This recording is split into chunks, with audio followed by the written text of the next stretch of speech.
Houston, Austin, Santa Ana, Davy Crockett, remember the Alamo! Lots of famous people and places to cover, but here's the Texas Revolution in 3 minutes. So to understand the revolution, we must start before the revolution. In 1821, Mexico was big, really big, and fresh off its own battle for independence from Spain. It had a lot of land and nobody to inhabit it. Remember, Native Americans didn't count back then.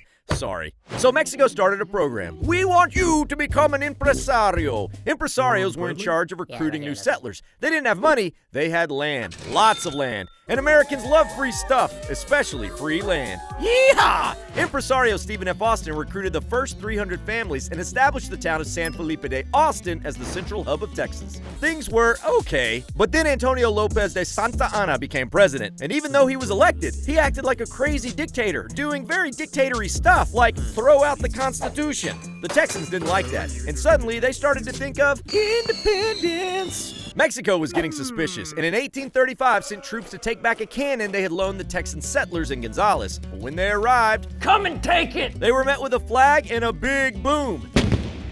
Texas had started a revolution. Texan troops were even able to push the Mexican forces out of San Antonio and took command of the Alamo. Santa Anna was muy mad. He sent a force of 6,500 men, including himself, to Texas. First stop, the Alamo. Inside were famous Texans like Jim Bowie, William Travis, and the hero frontiersman from Tennessee, Davy Crockett.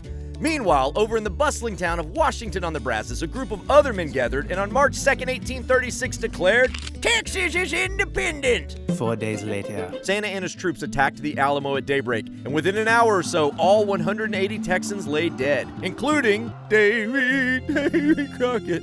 When the news spread, everyone freaked out. They began to retreat in what's called the Runaway Scrape and burn their cities to the ground so Santa Anna's troops would find no supplies. A few weeks later, Mexican troops captured 340 more Texan soldiers as they retreated from Goliad. And on Palm Sunday, they executed them all and burned their bodies in the Goliad Massacre.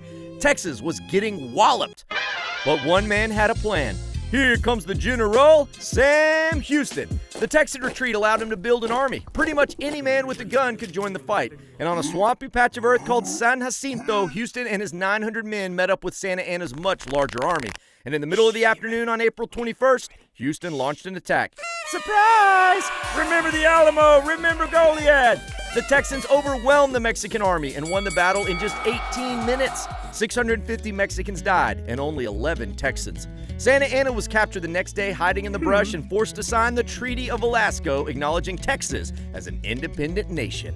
Well, the revolution was over, but Mexico never officially recognized Texas, and when Texas joined the USA in 1845, it even started the Mexican-American War. But that's a whole nother story. For now, Texas was independent.